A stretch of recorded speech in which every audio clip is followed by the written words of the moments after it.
प्रिय छात्रों, मेरा नाम डॉक्टर विष्णुदेव झा है। मेरी योग्यता एमए, एमएड, पीएचडी है। आज मैं आप लोगों के समक्ष एक ऐसे विषय की चर्चा करने जा रहा हूँ जो सभी भाषा सीखने वालों के लिए अत्यंत उपयोगी है।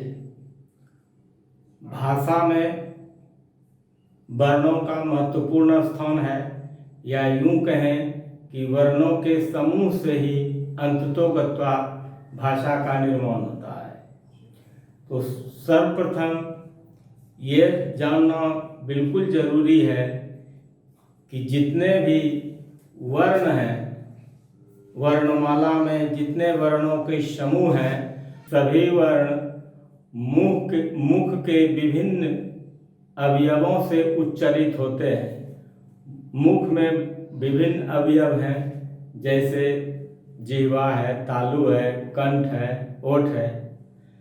तो आज ऐसे विषय की चर्चा करने जा रहे हैं जिसमें यह स्पष्ट हो सकेगा कि कौन सा वर्ण मुख के किस अवयव से उच्चारित होता है, जिसका आगे भी उपयोग होगा और विशेष करके इसका उपयोग संधि सीखने के क्रम में होगा।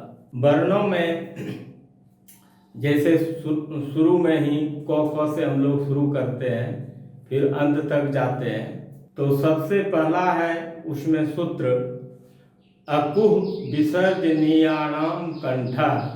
अकुह विसर्जनीयानाम कंठः में अ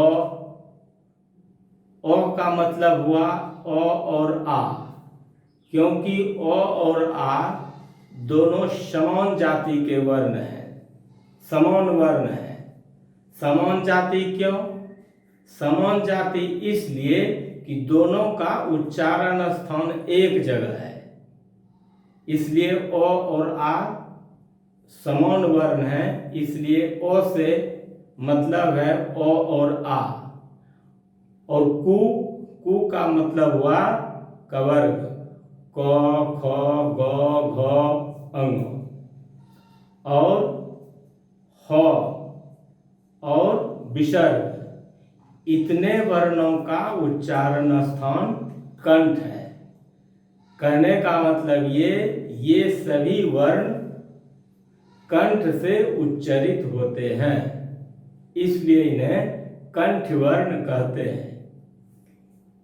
आगे के चर्चा के लिए या संधि और सभी व्याकरण के अन्य विषयों की चर्चा के लिए यह आधारभूत संरचना है। यह आधार का काम करेगा, क्योंकि जब तक मुझे यह ज्ञान नहीं होगा कि कौन सा वर्ण किस अवयव से उच्चारित होते हैं, तो फिर आगे की बात समझने में कठिनाई होगी। दूसरा नियम अथवा दूसरा सूत्र है इचु यशाणाम तालु। ई अर्थात ह्रस्व ई का मतलब है ह्रस्व ई और दीर्घ ई।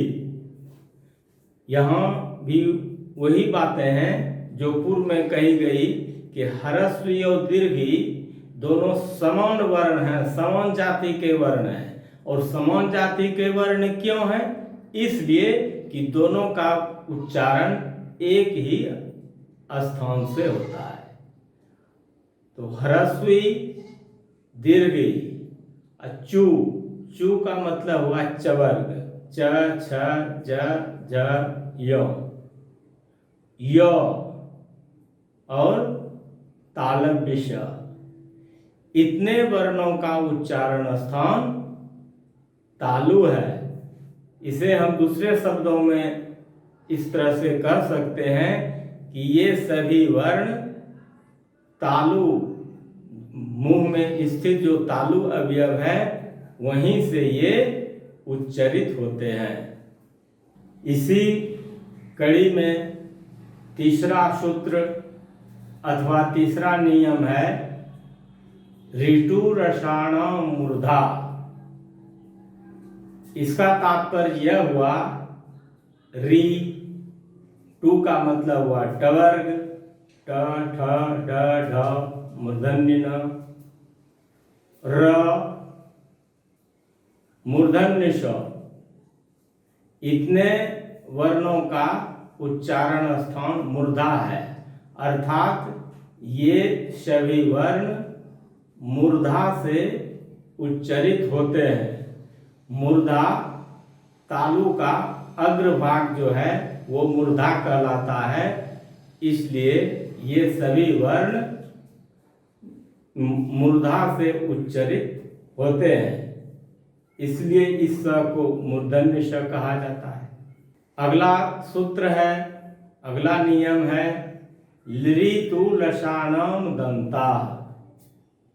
इसमें लृ तु का मतलब हुआ तवर्ग, त थ द ध दंत न,